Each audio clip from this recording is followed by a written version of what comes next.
All right, I want to talk a little bit about Iran and the continuing attempts to try and manufacture a war there.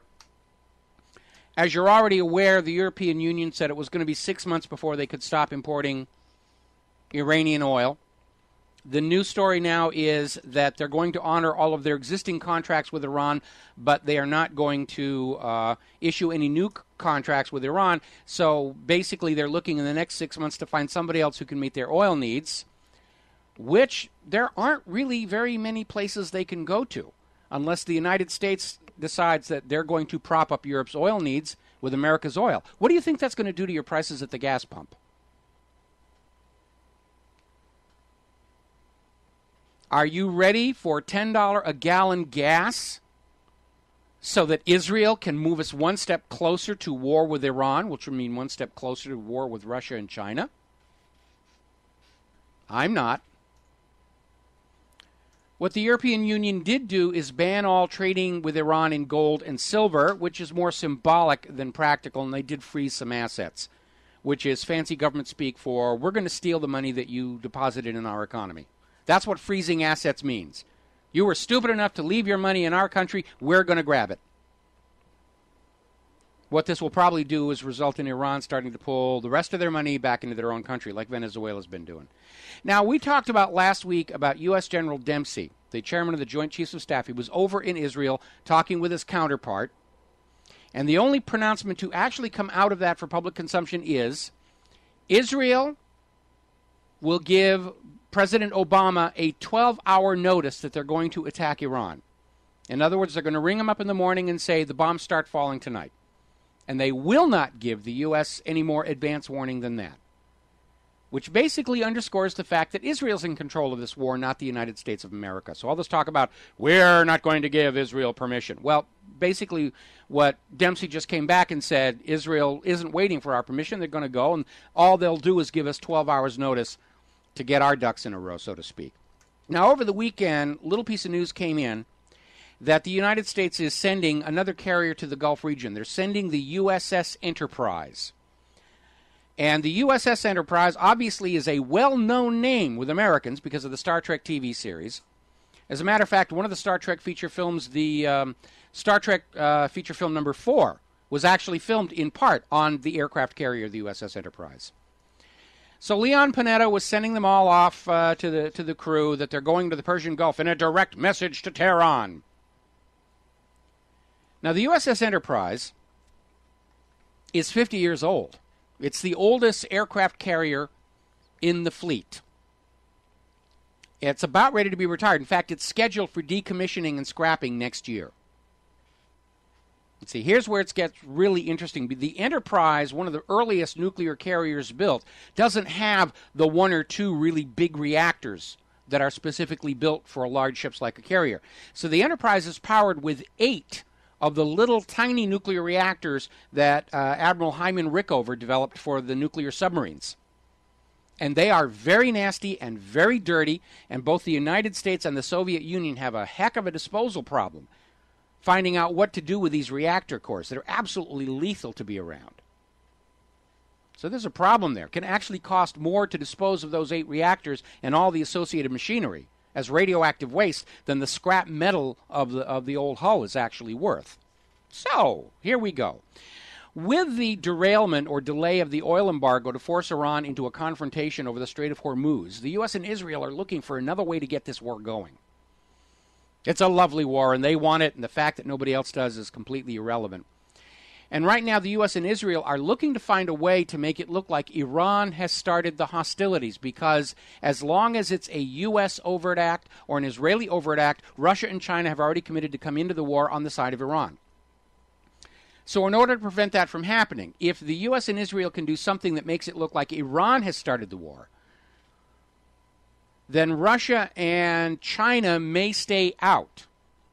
Now, the governments of those countries are not going to be fooled by anything, but the general population, which doesn't want to go to war over Iran any more than you and I do, they may put enough pressure on their respective governments where the government's going to say, well, you guys shot first. We can't come in and help you on that. And so I'm expecting a false flag. And the Enterprise makes a wonderful target. Could be any ship. Could even be the Super Bowl. But the Enterprise, it's a clunker. It's an old clunker. Now, I want to set your Wayback Machine to Pearl Harbor.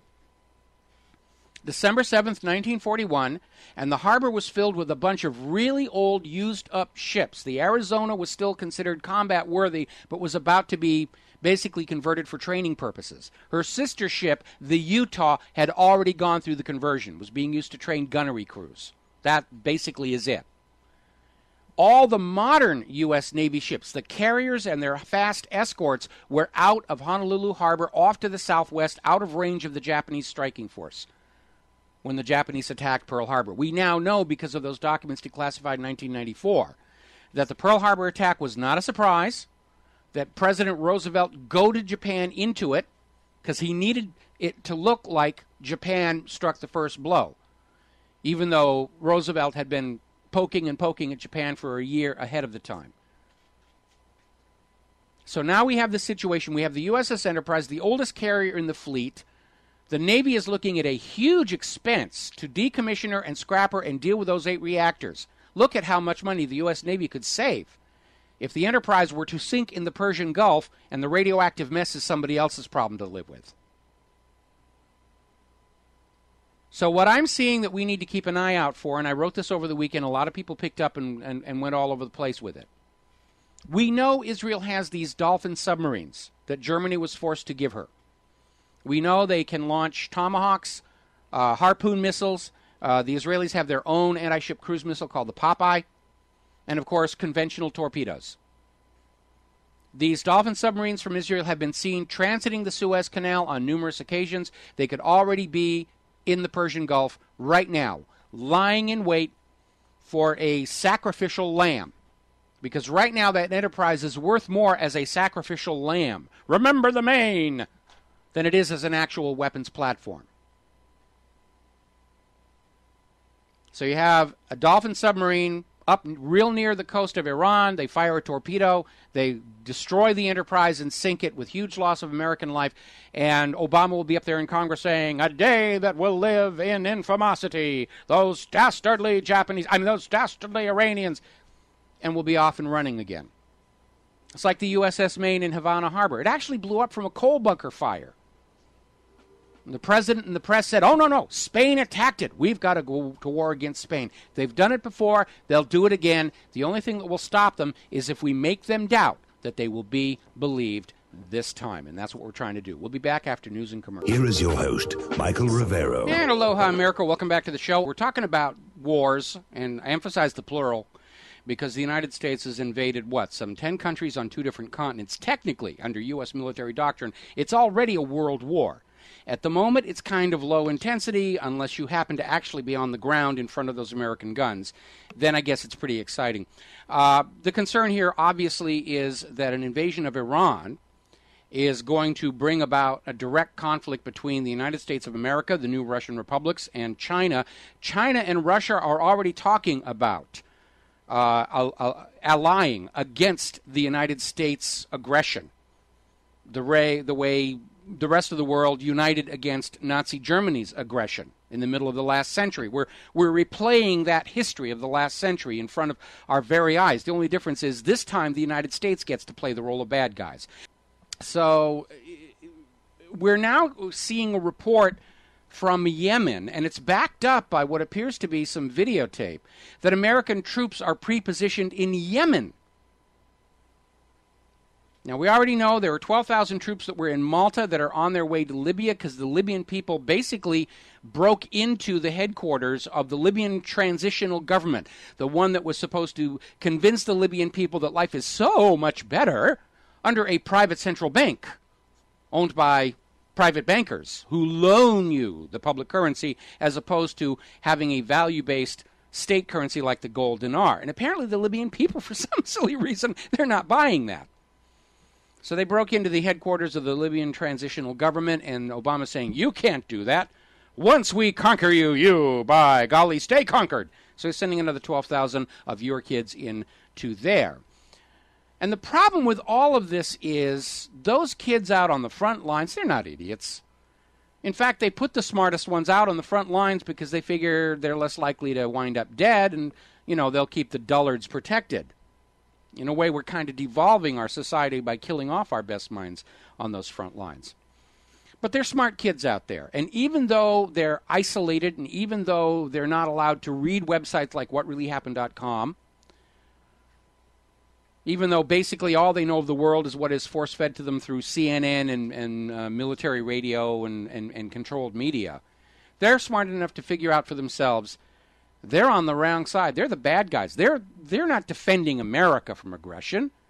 They're not bringing democracy. They're invading other people's countries and enslaving them to a private central bank. And they know it, and I get a lot of emails and from people who've just gotten home from the war zones, and they're saying it was nothing at all like the recruiters told me it was going to be. And they find the website, and they listen to the radio show, and they come up and they say, you're absolutely right, what's going on? And they're smart enough to figure that out.